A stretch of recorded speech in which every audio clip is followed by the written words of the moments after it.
rather than Wally to Daryl, it was Daryl to Wally. So I think it's the opposite of how it usually happens. But yeah, running podcast, newsletter, just studying hockey IQ, digging into that kind of stuff.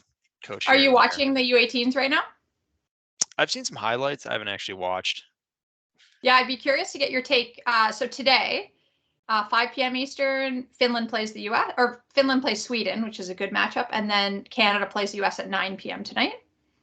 And what's so amazing about watching these girls is their hockey IQ at such a young age, but also over the course of the tournament, how much, they start so tentative. They're so young. It's not even like the World Juniors, like they're younger than that. So, but then they start to kind of develop into the players that they probably were prior. So yeah, I'd love to get your take on it because I see that level as just incredible compared to when I was that age. The girls are so good. And some of these players, are as good as their male peers, in my opinion. I'm going to interrupt there because, Sami, I haven't really told you my honest thoughts of how we are playing relative to the Americans. Yeah, I don't think Canada is even close. We have no hockey IQ, Greg. Yeah, I'm talking more the Americans. To watch some of those American players is just, it's a bar amazing. Anybody. And I went to the national team tryout camp with 2 teams, watched the practice, which were all old school stuff I always did, defensive play. They didn't do any of the Belfry or Revak stuff in terms of, I don't even call it sophisticated. It's just the way the game is played at the guys' side that the girls haven't picked up on. The American girls have to a degree. Their skill level is high. They pass the puck better, complete more passes, and they play make. And this is easy to do. The playing of the game and thinking of the game is easy to do. And I just want to bring up Tom Molloy's here because Tom came out to watch Jordan and his team play in the provincials, which they won. And we've watched a lot of female hockey together, Tom and I.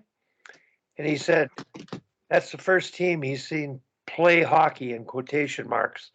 All the other ones play 1-on-5 hockey. And that's what I feel is the problem in Canada, particularly at the elite level, but at younger level, if you let the kids play, think, make decisions, it works. Tom, could you comment on your observation and relate it to the game we watch, even on the guys' side in Canada in Major Junior? You go ahead, Tom.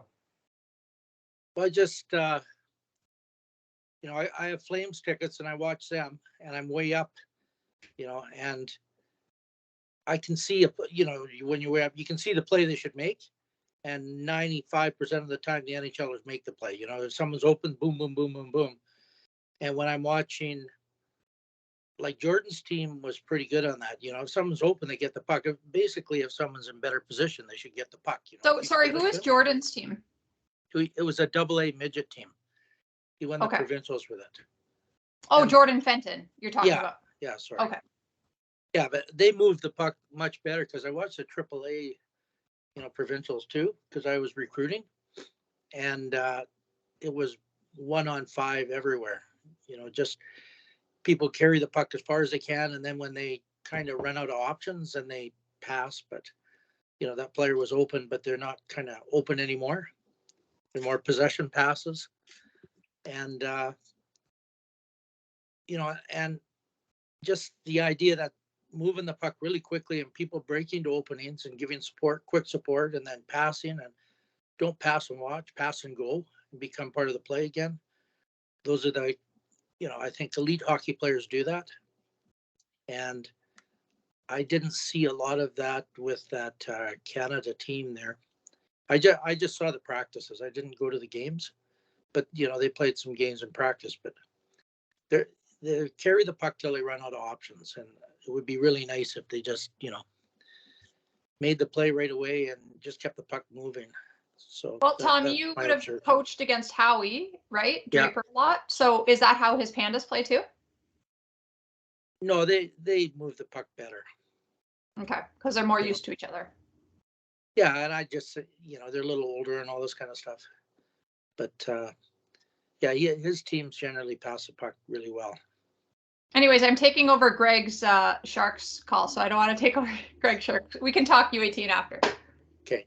I want to build off of Tom real quick. I think that's so true that players, especially if they're the best players wherever they are, they don't look for options as much, or just even the simple thing of skating and looking around. Like, how many guys and girls skate? We ran out of options. Now our feet aren't moving. Now we're going to move the puck, or the dead giveaway that someone's about to do something as soon as they stop moving their feet and they're gliding, and now they're looking and scanning. That's when I would attack if I were playing defense against them. Just wait till they stop moving their feet, and then you know what they're about to do. I'm writing this all down. Thank you. And I have to switch phones because my other one's on the red bar. There you go, Wally. I'm holding up a sheet. This was put together for a novice program by Kerry Brackle, who's been on the last few sessions.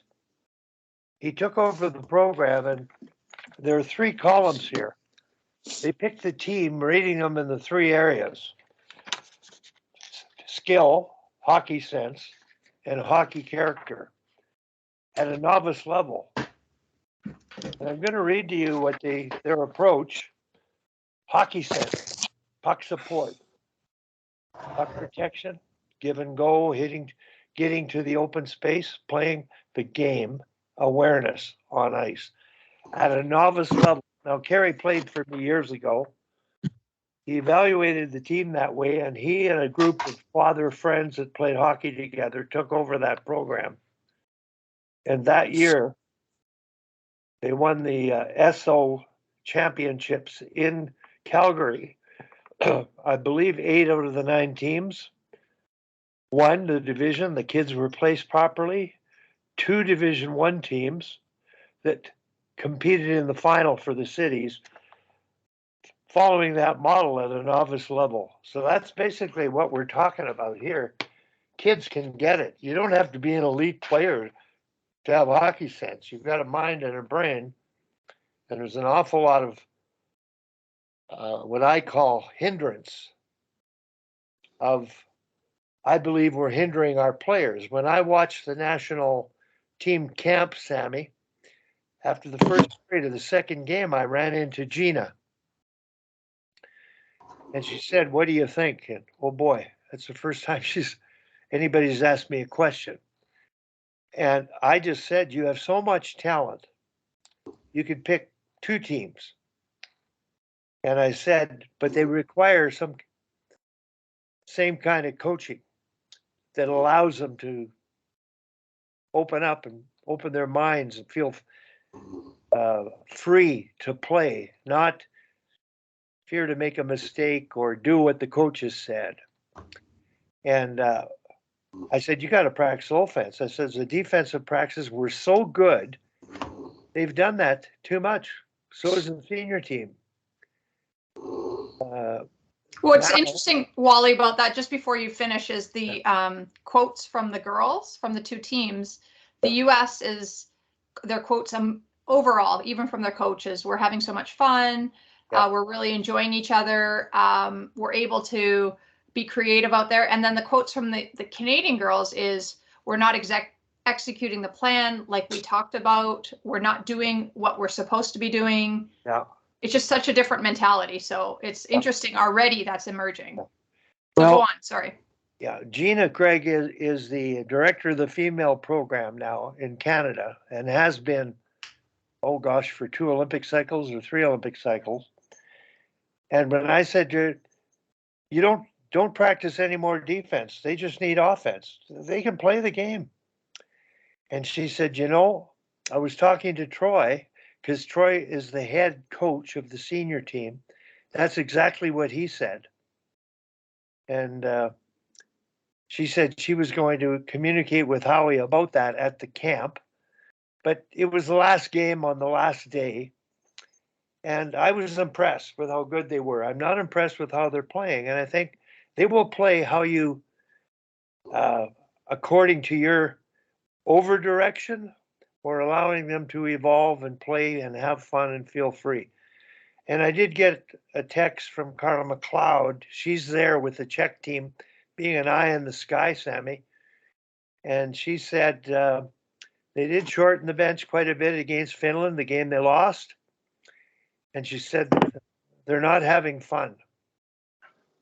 And she made a key point. You got to have fun to feel that you can play and enjoy each other. And did she mention like did they shorten the bench in the third period or even earlier than that?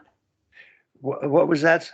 Did she mention if they shortened the bench in the third period or even earlier than that? She wasn't that specific. I don't think I can maybe text her because that would be an interesting thing to notice. The tendency is to shorten the bench from the get-go in minor hockey. Don't even give kids a chance to develop on power play and penalty kill, and play both the power play and penalty kill people on the same team, and some kids don't get to play. That's just destroys the game.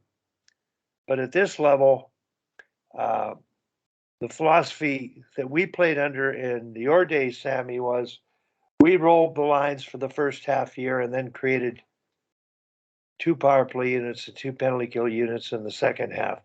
At the U18 level, I'd be rolling the lines, not playing for an outcome. It's a development team. So the philosophy is outcome focused. And the program now, the coaches select the players, and back in my day, the scouts selected the players because we knew them. We knew them for the last 4 years. And we were looking through the eyes of potential Olympians, wondering what they would evolve into, weighing their intangibles, which are a priority to succeed and commit for 2 or 3 Olympic cycles. So it's a different kettle of fish. Do you think, Wally, that this team, do you think at this level they choose players based on their ability to make the national team eventually? Like, do you think that? No, they choose. Or do you think they choose the best right now? Well, I think they're choosing the best players. I evaluated and I sent to you my rankings, and there was some obvious discrepancy, but I only went to 2 games. My point is that if the scouts were there and evaluating and debating and evaluating it, you were collating the trait ratings with their game ratings, you'd have a much better, a much more objective selection process. But the problem isn't selection. Like I told the head scout and director of scouting and Sherry that it doesn't matter who you pick. It's the coaches.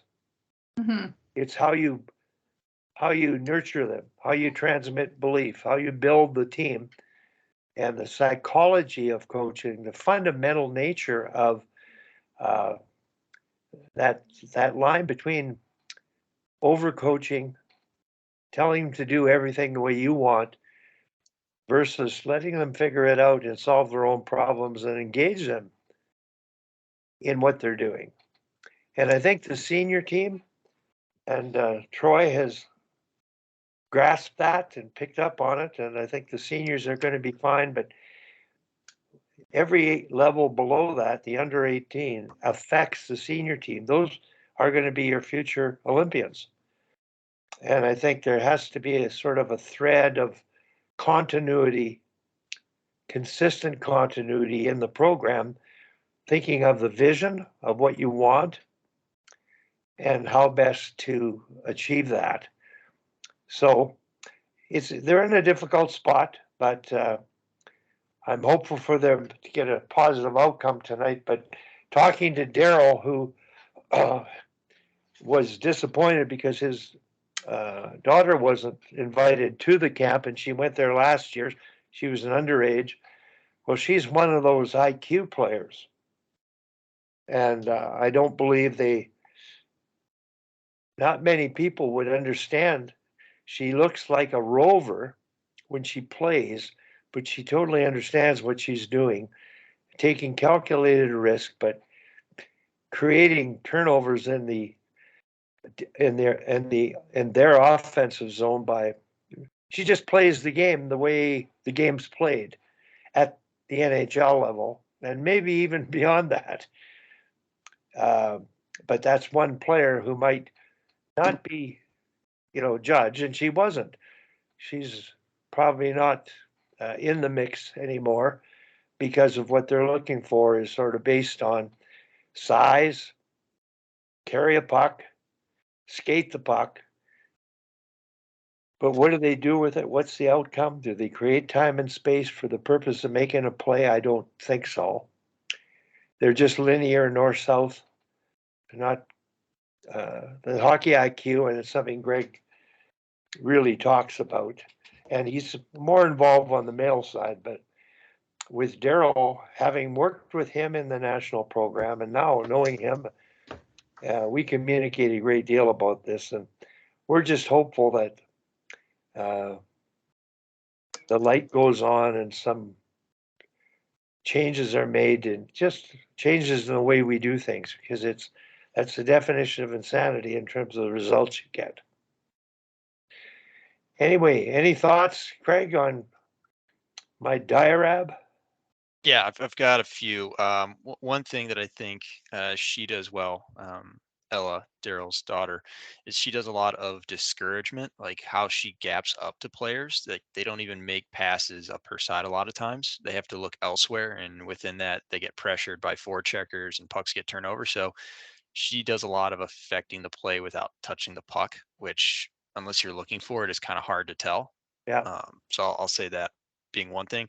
But I want to go back to maybe what you started with, which is the idea of coaching new slash like additions to players' games versus coaching to fix or remove things from games. And I think it's a lot more powerful when we transfer the mindset towards coaching new, whether it may be like you're coaching new to get a fix, but just Sorry, Greg, showing it. are you saying coaching new like NEW? Yes. Coaching new. Okay, Like thank you. like you're adding something to someone's game rather than trying to remove something, but basically you're coaching and adding via the idea that you want to maybe remove something else from their game that might be an issue or a bad habit. But the mindset isn't we're going to go fix this. It's hey, we're going to add this to your game and you're going to have this extra element.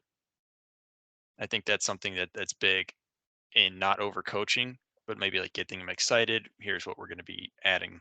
And I think it's a lot more effective coming from that perspective. So I would go back to Wally talking about how the program is looking, and then the comments you made between USA having a lot of fun and Canada, like we need to fix these things or we need to execute on the game plan.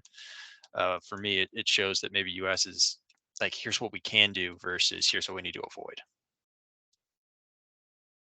Yeah, that makes absolute sense, Greg. I totally agree with you. But, being a person involved in the program, having coached our national team,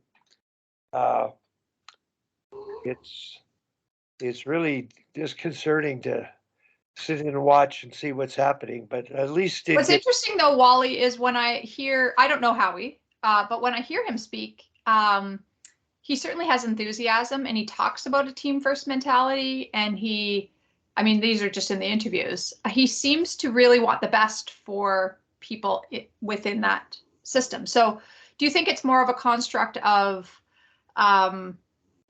systems that it's just maybe old school systems, or do you think that this is even higher up than him coming down at him?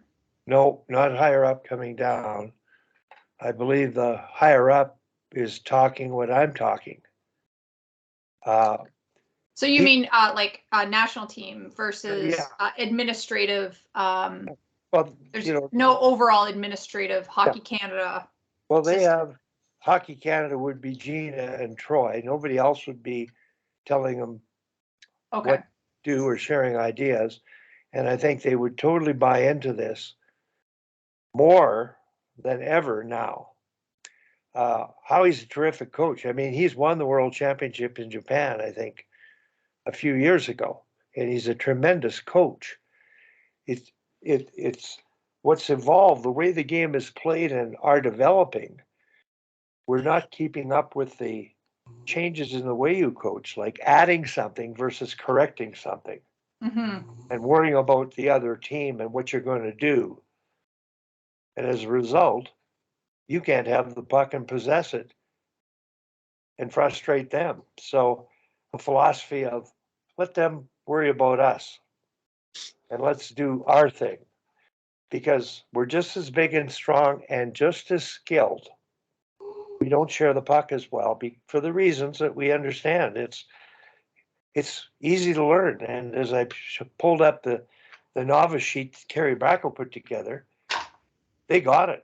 They completed passes at the level and they won 8 of 9 city championships at each level. So this isn't really rocket science. It's just a different way of thinking and people becoming more open-minded about it. And everybody that works there, they're highly qualified people. But like I've said to Daryl, I said, they're not sharks. And a coach has to become a shark. He has to be swimming and moving forward and breathing and learning and continuing to adapt. And that's what I'm saying is you can't just do things the way you've always done them where you've coached. You need a bigger vision and a bigger understanding of the potential of what you can add to what they're doing. And I'm telling you right now, they could pick 2 teams properly coached that I think could win the world championship. And that's not criticizing the coach. It's just the way we've conditioned our program over the years is to structure it defense first, which is my fault because that's what I emphasized back in 2002. Now the offensive part has grown since then. So The Americans also have a philosophy to choose players for 3 years, like almost create superstars. Yeah. And Canada doesn't. So they choose mostly last year players. Yeah, you're right. They So I wonder if the influx of youth too makes a big difference, you know? well, I think there's a Well, line. 3 years is huge, though. 3 years, you can actually change stuff. If I get a player for 2 weeks to train them, I'm not going to make huge changes in the way they play. Right. But if you You know, have them for 3 years, then Yeah, they become the stars of the game, like Kendall Coyne, Schofield. Like these are the biggest names in the game that have been those 3 years players for USA. Yeah, I think it's huge. Like you get players from, just coaching college. I know the difference between a first year and a third year. They all of a sudden they're kind of playing like you want them to play. Where first year they're bring whatever way they Yeah, and play. maybe what would help too in the Canadian system would be to simply allow those coaches to continue to coach year after year, give them maybe more of a 4-year mandate than a single off, because you're right, you're judged on that 1 year. You want time with those players, right? Yeah, you need time before you really make any kind of a difference with them, I think. The time is short term all the time. It's not like a season where you can do and develop and adapt on the fly and get the most out of your group. This is short term competition. So it's really a difficult scenario. And I think the philosophy that we had back in the day, Sammy, we wouldn't want any under 18 kid, a 16-year-old, to make that team. The USA has, I believe, 2. And Tom, when we were watching the provincials at Okotoks, there were 3 players on the team that won it from Durham that could have made this team. So there are females at the age 16 that are physically mature, mentally ahead of the game, that could benefit from that opportunity. But the philosophy used to be just give girls the experience, allow them to grow, allow them to develop. When they're the right age, they'll get their chance. But I really believe at a national level now, I would say if you have better 16-year-olds and they fit the definition of what you're looking for in terms of skill, hockey sense, and intangibles, which means coachability, work ethic, dedication, good attitudes, you've got to bring them in sooner. Yeah, and it kind of evens it out a little bit this year because the Americans would have done that the last 2 years and it was canceled, right? So everybody is kind of a first year player. They're 04s. Some of them are just so incredible to watch. Like Layla Edwards, who at 6'2", the skills that she has she could be on the senior team right now, in my opinion. Yep. And that's what I'm saying is you've got to get those very talented young people, genetically gifted with good attitudes at that age. It can't be the best player on a team that has been corrupted by playing too much and become an entitled player, playing 2-minute shifts on their club teams, and then coming to the national team where you have to play 40-second shifts. Play at a high tempo and play a team game and learn to play a role where everybody has a role and plays a role. So there's a big psychological adaptation to be made by those players in coming from their leagues where 3 lines in the PWHL or in that U22 league in Ontario in 15-minute periods. So it just changes the dynamic of you get to a national camp, 4 line, 60, and if you start shortening the bench, you've got a lot of people sitting longer and squeezing the stick when things don't go well. And we're talking, I'm watching Canada play Sweden because it's the first chance I recorded that game. And there was a sequence, Canada's in their end, and one girl's got the puck, and she's skating up the boards, and she has a chance to scissor with the D coming down. She doesn't, I don't know, she didn't give it to her. Then there's another chance to make a pass. She doesn't give it to her, and the players are kind of supporting properly. But I don't know, she just doesn't give the puck to them, and that's kind of typical. Well, I like what you said at the very beginning, where you see 1-on-5s everywhere, and they're only passing when they run out of options. Yeah, those would be great clips to show, because I think that that's something that they can immediately change. Like, that's not a lack of skill. That's something they can immediately change. Yeah. I'm doing a lot of the, I'm also putting stuff on my site from those practices. So I'm kind of engrossed in this under 18 team right now as we talk. But he did quite a few. Today's games are going to be big. If you guys notice anything during the game, let me know. Yeah. Well, I think what's an ADM program, Greg? American development model, so a lot of cross ice, holistic athlete development type stuff. Nice.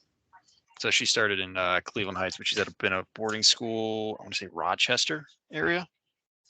But yeah, she's at Selects Hockey Academy. Yeah, I think that's Rochester. I don't remember. But she has an older sister that's 2 years older. I know there's a story. Yeah, she just won a national championship with Wisconsin. Her older sister, Chayla. Got it. Well, not current national champions, because that's the Ohio State University. Right. Sorry. Up here in Columbus. The Ohio State University. Yeah. Yeah. Go support us, Ohioans. Yeah, but her sister's in the stands cheering. There's not many people in Madison, which is really disappointing to me because, at least for the U.S. games, they should be packed, and there's 50 people. It's the friends and family. But maybe as we get closer to the weekend, more people will travel in to watch it. Is that up in Wisconsin area, I want to say? It's in Madison. It's at LeBon, at University of Wisconsin, which sells out their women's games. So. Yeah, that's quite the experience up there. Mm-hmm. Yeah, there's 8 girls on Team USA in Canada that have committed to Wisconsin too. So it's probably really fun for them to get to play where they're about to go too.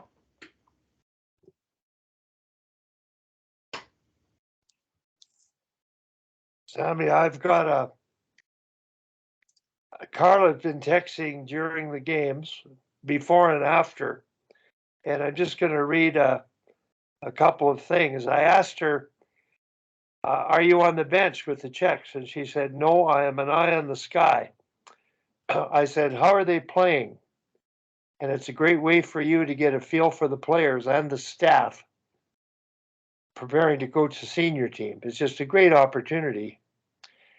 And she replied, Our group is playing okay. Good puck protection, some nice plays leading to goals, but there is 2 to 3 more levels in my opinion. Slow and methodical is what I see. The most skilled group in Pool B by a long shot, which is very encouraging. So it's just like the Czech team that got to the finals and could have beaten the US. The potential is there, the skill levels are there, and they're allowing them to play. And the teams that do that are going to be more successful now because there is relative parity in skill. Yeah, and what is going to be interesting is that if Canada loses tonight, they end up in a quarterfinal matchup and could end up on the same side as the Americans. So that means like people from Pool B end up on a side that doesn't have Americans on it. You can get through Americans or Canadians. You could get through right to the semi or final. Yeah. So I think depending on what happens tonight, as we go further in the tournament, there could be some new countries getting medals, which is exciting to see. Oh, I totally agree. The potential for us to make the top 4 to play for the bronze medal even it's going to be at risk here if they lose tonight. Yeah. And depending on what happens in Pool B and who they would have to play. So they would then likely play, if the Czechs finish first, they would play who finished second. Yeah. So there's still a lot of sort of mixture in that pool. But if the Czechs don't finish first and they had to play the Czechs in the quarters, who knows what could happen. Do you know if you can watch the B pool games online? So you can. It's on a site similar to Fast Hockey. It's not Fast Hockey. I can get you the link. Please but I do know a lot of people watching it, but it is not free. So you pay a set fee. I think it might be $25. Yeah. So you pay a set fee and you can watch all the games. And from what I've heard, it is a 2-camera thing. So, and they have color and play-by-play.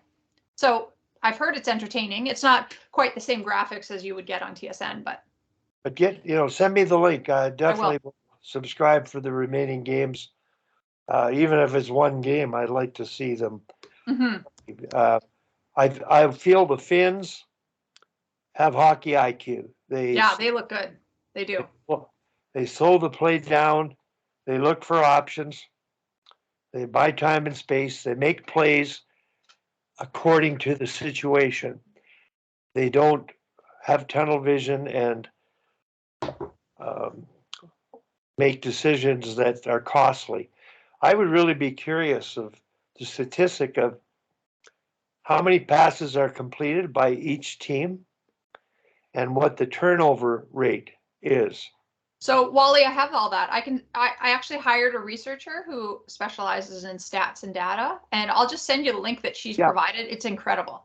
It's also, she's doing zone exits and zone entries too for me. Well, the big thing to me, and I'm predicting, my observation is that we probably complete half as many passes as any other team. And we would turn over the puck twice as much as any other team. Yeah, and when I looked at her stats and analysis too, it is players that I'm not expecting that are very prolific and making those tape-to-tape passes, and I'm not noticing it as much. A player like Jordan Baxter is maybe not the one that we're highlighting because she's not doing these like super duper plays, but she's creating tape passes. She has zone entries, not getting the puck stripped. I mean, it's amazing when you do look at the data. Just the players that I would have said look like the stars out there are the ones that are have the giveaways. And Sammy, go ahead, Tom. Bob Murdoch, when he coached in the NHL, the only stat that he paid attention to was he had someone charting every time you touch the puck, do you gain a zone or make a play? And if you're 65%, you have a good chance of winning the game. If your team is 70%, you're probably going to win by a lot. And if you're 60%, you're going to lose by a lot. And you do that with individual players as well. Right. And kind of what you're talking about right now is, when you get that puck, what are you doing with it? Are you doing something good, or, turning it over or whatever? Yeah, I just a little thing about him is he's got Alzheimer's so bad now. I talked to a guy that went for a walk. He lives in Canmore with him, and he takes him for walks. And he said if he turns the wrong way, he doesn't know where to go, and it's really bad now, I guess. Tom, I played with Bob with the national team, and Yeah.